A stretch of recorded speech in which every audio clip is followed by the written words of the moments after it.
Bismillahirrahmanirrahim. Assalamualaikum warahmatullahi wabarakatuh. Saya Nur Halimah Sirait dengan NPM 23010200084.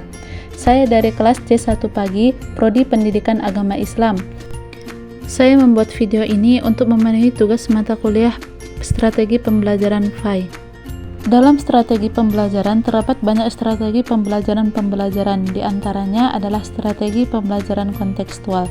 Nah, di sini saya akan membahas tentang definisi strategi pembelajaran kontekstual, tujuan, komponen, dan penyusunan RPP pada strategi pembelajaran kontekstual. Pembelajaran kontekstual atau Contextual Teaching and Learning yang biasa disebut dengan CTL adalah konsep belajar yang membantu guru mengaitkan antara materi yang diajarkannya dengan situasi dunia nyata siswa dan mendorong siswa membuat hubungan antara pengetahuan yang dimilikinya dengan penerapannya dalam kehidupan mereka sehari-hari. Nah, kemudian terdapat 8 komponen-komponen penerapan strategi kontekstual. Yang pertama ada konstruktivisme. Konstruktivisme adalah membangun pemahaman mereka sendiri dari pengalaman baru berdasarkan pada pengetahuan awal. Pembelajaran harus dikemas menjadi proses mengkonstruksi, bukan menerima pengetahuan saja. Belajar bukanlah sekedar menghafal, tetapi proses mengkonstruksi pengetahuan melalui pengalaman. Yang kedua adalah inquiry atau menemukan. Proses pembelajaran didasarkan pada pencarian dan penemuan melalui proses berpikir secara sistematis. Pengetahuan bukanlah sejumlah fakta hasil dari mengingat, tetapi hasil dari proses menemukan sendiri. Yang ketiga adalah questioning atau bertanya. Belajar pada hakikatnya adalah bertanya dan menjawab pertanyaan. Kegiatan guru untuk mendorong, membimbing, dan menilai kemampuan berpikir siswa. Bagi siswa, bertanya dapat dipandang sebagai refleksi dari keingintahuan yang merupakan bagian penting dalam pembelajaran yang berbasis inquiry. Suatu pelajaran yang produktif, kegiatan bertanya akan berguna untuk menggali informasi, membangkitkan motivasi siswa untuk belajar, merangsang keingintahuan, dan memfokuskan pada sesuatu yang diinginkan, serta untuk membimbing siswa menemukan atau menyimpulkan sesuatu. Yang keempat adalah learning community atau masyarakat belajar. Konsep masyarakat belajar dalam CTL menyarankan agar hasil pembelajaran diperoleh melalui kerjasama dengan orang lain. Artinya, hasil belajar dapat diperoleh dari hasil sharing dengan orang lain. Learning community adalah sekelompok orang yang terikat dalam kegiatan belajar. Prinsipnya bekerja sama dengan orang lain lebih baik daripada belajar sendiri, tukar pengalaman sekaligus berbagi ide. Yang kelima adalah modeling atau pemodelan. Proses penampilan suatu contoh agar orang lain berpikir, bekerja, dan belajar. Maksudnya adalah proses pembelajaran dengan memperagakan sesuatu sebagai contoh yang dapat ditiru oleh setiap siswa. Guru memberikan contoh atau atas situasi, dan siswa meniru atau mencontoh apa yang telah dilakukan oleh guru atau teman lainnya. Yang keenam adalah reflection atau refleksi.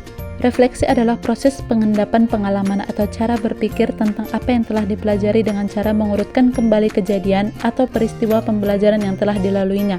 Siswa mengungkap kembali atas apa yang telah dipelajari atau dilakukan dengan cara mencatat, membuat resume, jurnal, atau diskusi kelompok. Setiap berakhir proses pembelajaran, guru memberi kesempatan kepada siswa untuk merenung atau mengingat kembali apa yang telah dipelajarinya. Dan yang terakhir adalah authentic assessment atau penilaian yang sebenarnya.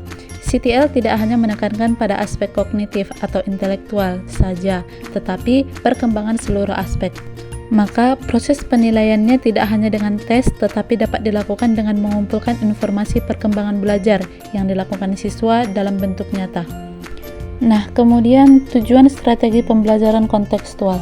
Terdapat beberapa tujuan dari strategi pembelajaran kontekstual, yaitu meningkatkan pemahaman konsep, membantu siswa memahami materi pelajaran dengan mengaitkannya dengan pengalaman nyata dan konteks yang relevan, dan mengembangkan keterampilan kritis dan kreatif.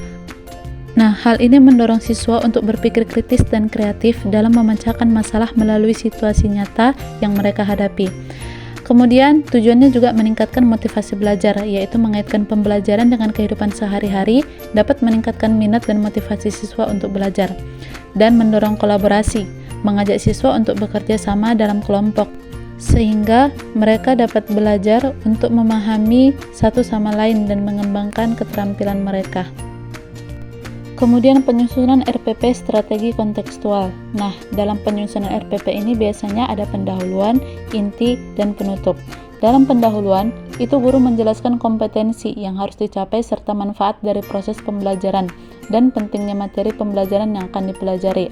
Nah, dalam inti, biasanya siswa dibagi di lapangan dan di dalam kelas. Nah, di saat di lapangan, siswa melakukan observasi ke tempat di anggota masyarakat yang sedang melakukan suatu kegiatan yang sudah mereka pelajari sebelumnya.